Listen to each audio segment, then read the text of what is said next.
Ethiopia, it is called Abay. Every country name it differently. This transboundary river is commonly known as Nile.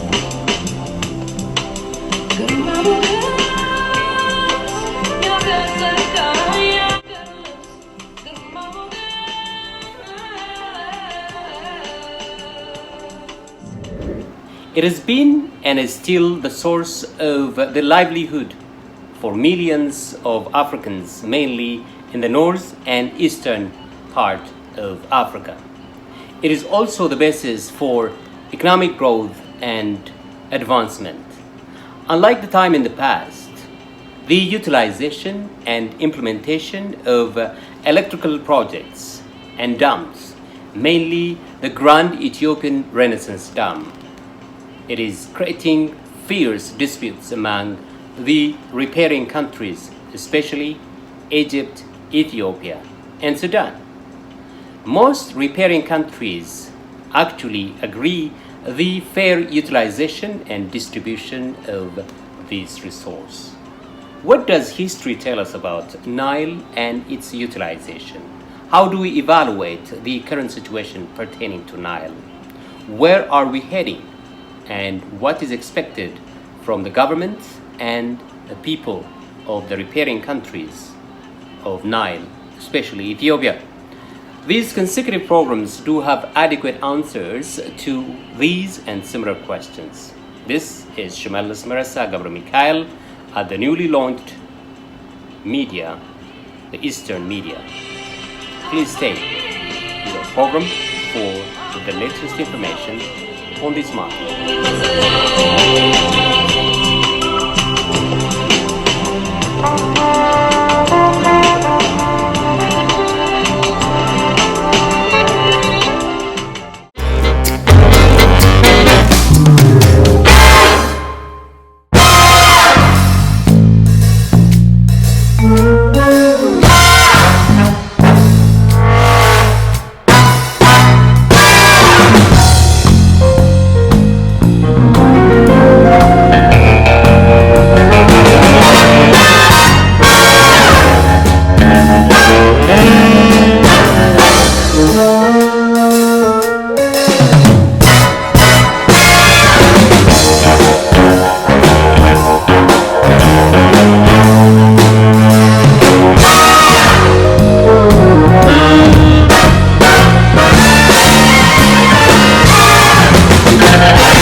Before we continue on with the other questions I have, you raised one important question. We have a mythology and we even have a song about river, Abay, but most of the songs we say Abay Gundizo Izoral. I mean, it's when you see the lyrics or when you see the poems behind Abay, they tell you that Abay is not serving as. So could we say that we Ethiopians were simply singing while Egyptians were, or the other riparian countries, mostly Egypt, were effectively utilizing it? So we were just chanting or we were just singing. And we were not using it. Can we say that? And there are a number of reasons why we have not been able to use it until recently, until the construction of the dam, which will be completed soon. Abay has a very paradoxical place in Ethiopian imagination, both past and present, while as a source of pride, as a place of wonder. This is a major river, one of the biggest rivers in the country, in Africa, and then so it's a place of majestic wonder, a fascination for Ethiopians. Meaning, until recently, if you go to this place called Tesisat, the river that smokes, Rocks, so when you the see that, Abay fall, it's a by force. The natural force created in what is in Gojam.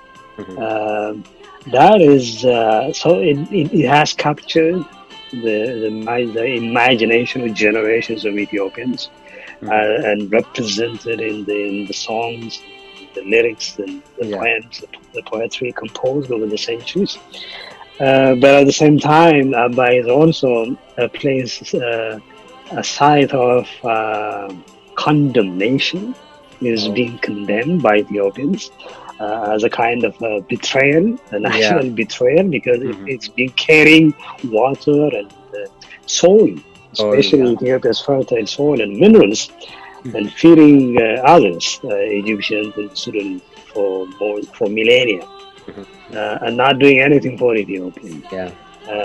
So there is that paradox, a paradox of celebration on the one hand, but also condemnation on the other. But that history is changing now, and it doesn't mean that it doesn't mean that Ethiopians have not tried to use Abay for their own national development reasons. But there are because they did not have the capacity to do so in the past, they were not able to do it.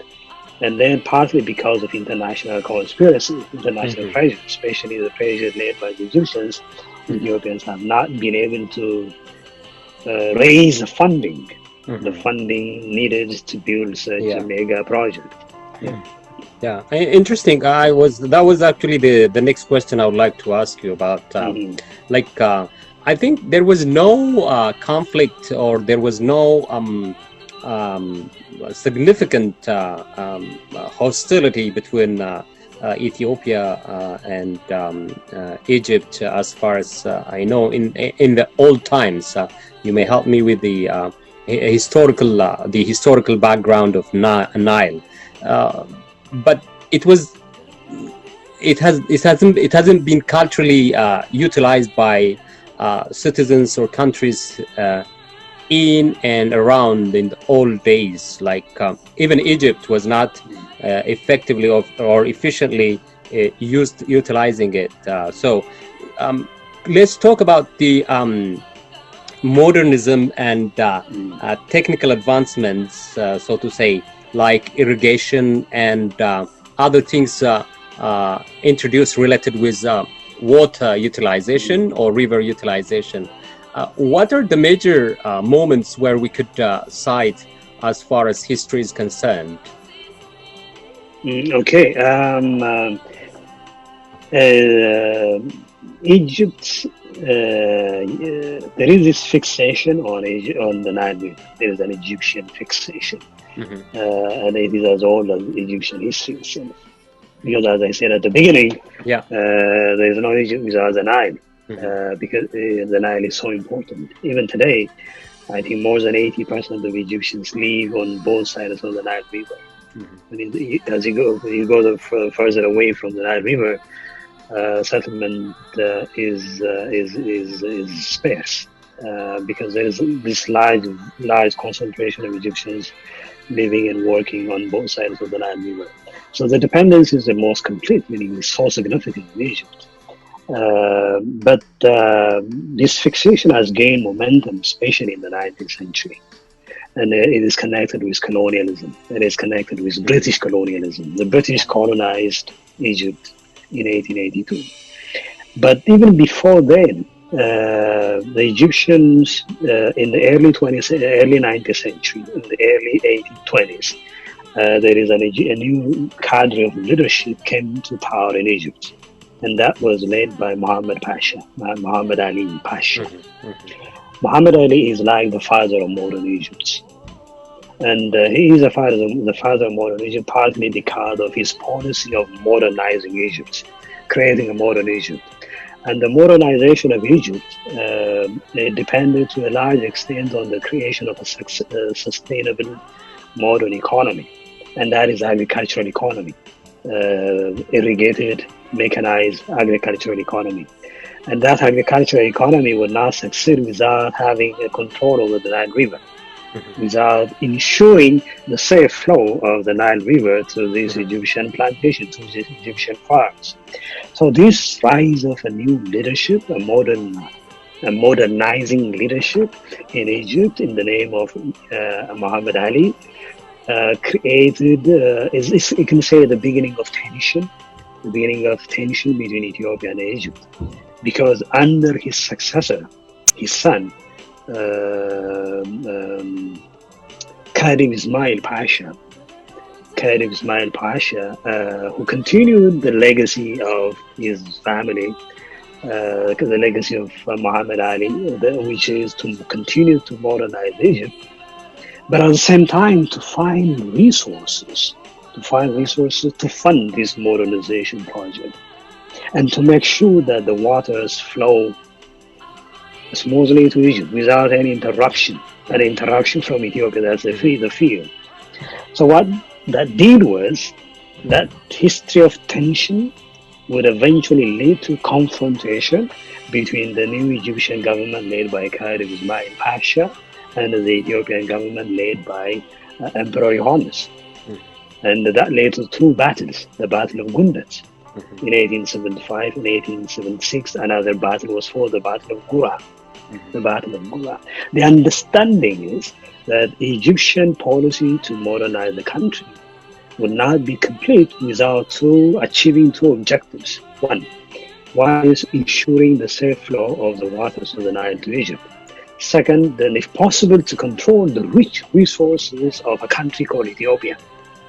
Because the Egyptians had come very close to Ethiopia when they colonized the Sudan. That was in 1821. Egypt completed the conquest of the Sudan in 1821, and that is so close to Ethiopia. And they had always this fascination with Ethiopia because it is the source of the Blue Nile, but because it is also a rich area, a rich fertile area. So tension began because of this policy, this Egyptian policy. Then the British colonized Egypt in 1882, and the British understood correctly that their colonization of Egypt, their rule over Egypt, would not be sustainable if they did not ensure the safe flow of the waters of the Nile to Egypt, to their colonies. In fact, the Sudan was also a British colony now, and Egypt another British colony. So the British took over that responsibility of ensuring the safe flow of the waters of the Nile to their colonies, Sudan and Egypt. That would eventually lead to an agreement in 1902 with the Ethiopian king, Menelik II. An agreement that was achieved at the expense of Ethiopia, because the agreement said that Ethiopia would agree not to build any dam. Although it did not have the capacity, but the British wanted to ensure that Ethiopians would not build a dam over the Nile River. So that would complicate their interest in Egypt and in the Sudan.